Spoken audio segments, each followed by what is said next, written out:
Preveč vsega. Drugače, kot ponavadi. Končno se je malo dogajalo. Veliko dela.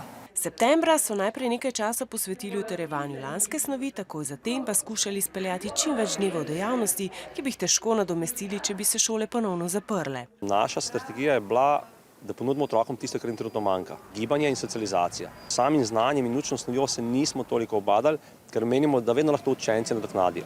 Šele po novem letu je Ministrstvo za izobraževanje izdalo navodilo, da je lahko število ocen tudi v tem šolskem letu manjše, a večino ste jih pridobili že pred tem. So učitelji zelo hiteli z ocenjevanjem in smo imeli po 5 ocenjevanj na teden. Iz tega, ker smo zelo malo delali doma, je kar naenkrat prišlo na to, da smo jim mogli kar veliko migati v šoli.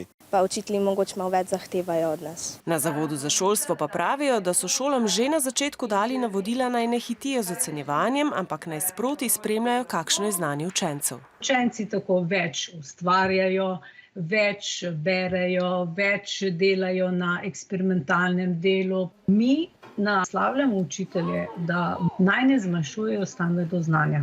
Najraje se sfokusirajo na bistvene stvari, ki zadevajo njihov konkretni predmet. Znanje učencev je slabše kot pretekla leta. To lahko zdaj mirno povem na koncu ocenjevalnega obdobja. Hitro so zadovoljni. Že dobra ali pa zadostna ocena je zadovoljiva za njih. Nimajo ambicij. Glede to so vse obšolske dejavnosti bile ugasnjene. So izgubili enostavno priložnosti za izkušati nove stvari in poiskati svoj smisel. Breme, ki ste ga čutili ob šolanju na domu, naj bi po vrnitvi v šolske klopi izginilo, a strokovnjaki opozarjajo, da se to ni zgodilo. Šolske obveznosti zdaj mnogi učenci zaznavate kot bolj stresne, hitreje se utrudite, prej ste zadovoljni z opravljenim. Nekateri so bolj tako zaprti vase, se ne pogovarjajo med sabo. Ja, meni zdi, da je kar tako, da smo dosti manj motivirani. Družba, prijatelji so nam najbolj pomembni.